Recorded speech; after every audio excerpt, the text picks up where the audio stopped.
হসপিটালে, ব্যাংকে, বিভিন্ন জায়গায়। আমাদের রাজ্যের এই গরিব ঘরের ছেলে মেয়ে, তারা মহিলা, পুরুষও আছে, মহিলাও আছে, তাদের যা অনুযোগ যে যে সমস্ত সিকিউরিটি এজেন্সি তাদেরকে নিয়োগ করে তাদের কোনো ধরনের অ্যাপয়েন্টমেন্ট লেটার দেয় না, এবং একজনের সাথে আরেকজনের কত বেতন দেয় এটাও কেউ জানে না। এবং কর্তৃপক্ষ অর্থাৎ তাদেরকে যারা নিয়োগ করে তাদের একটু অপছন্দ হলে পরে ঘাট ধরে বের করে দেয়। সম্পূর্ণ একটা খুবই নিরাপত্তাহীনভাবে তারা আছে। স্যার, এই প্রাইভেট সিকিউরিটি এই নিয়োগের যে আমাদের দেশে শুরু হয়েছিল, তার একটা অ্যাক্ট হয়েছে পার্লামেন্টে। একটা হলো the private security agencies regulatory act 2005। এই অ্যাক্ট অনুযায়ী রাজ্য সরকারকে অনেকগুলো যে এগুলোর দেখভাল করার জন্য বা নিয়ন্ত্রণ করার জন্য যে সমস্ত ক্রাইটেরিয়া করা হয়েছে, দুটো জিনিসে রাজ্য সরকারকে সেরকম ফ্লেক্সিবিলিটি দিয়েছে। সেটা হলো framing of model rules for adoption by states, আর একটা power of state government to make rules. আমাদের রাজ্যে সম্ভবত এরকম কোন রুলস বা এরকম কোন মডেল রুলস তৈরি হয়।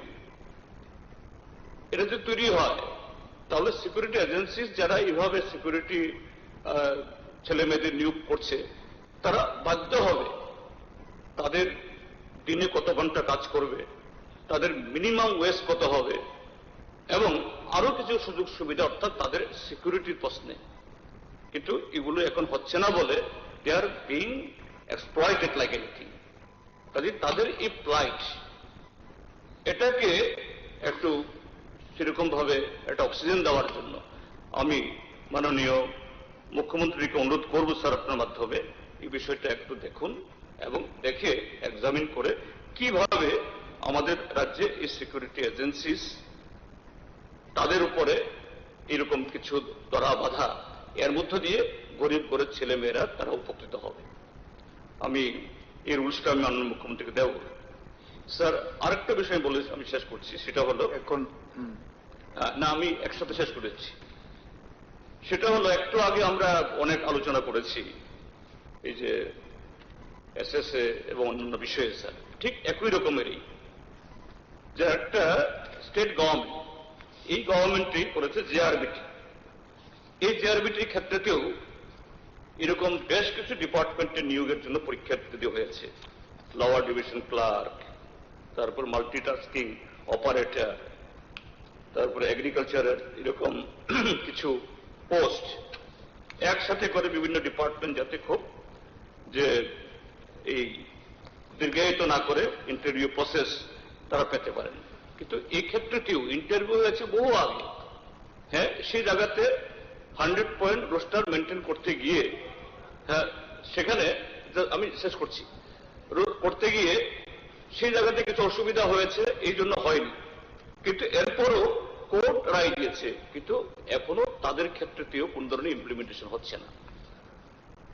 মাননীয় মুখ্যমন্ত্রী এই দুটো ক্ষেত্রেতেই প্রাইভেট সিকিউরিটি এবং জেআরবিটি এগুলোর উপরে সমস্ত তথ্য নিয়ে এবং এই হাউসকে তাদের সম্পর্কে কি ব্যবস্থা গ্রহণ করা হবে এরকম একটা চিত্র এখানে তুলে ধরবেন কি? মাননীয় অধ্যক্ষ মহোদয়, মাননীয় এলএপি সাহেব, জিতেন বাবু যে বিষয়টা বলেছেন যে প্রাইভেট সিকিউরিটি, আমি নিজেও কিন্তু, কারণ ডিএম এর কাছে এটা অ্যাপ্লাই করতে হয় বিভিন্ন যেসব এজেন্সি আছে, আমি একবার ডেকে জিজ্ঞেসও করেছিলাম কোনো রুলস রেগুলেশন আছে কিনা। ওনারা যত আপনি যেমন খুব সম্ভবত, আমিও খুব সম্ভবত ওনারা কিছু ক্রাইটেরিয়া ফিক্স করেছে এখানে। তো সেই বিষয়ে আমি পুরো খবর নিয়ে আমি পরবর্তী সময়ে আপনাকে জানাতে পারবো। আর জেআরবিটির বিষয়ে যেটা বললেন সেটাও পুরো আপনি যা যা চাইছেন আমি পুরো বিষয় খবর নিয়ে আমি পরে আপনাকে জানাবো। তো আমাদের এখন বিরতির বিষয়। এই সভা দুপুর 2টা পর্যন্ত স্থগিত থাকবে। সবাইকে ধন্যবাদ।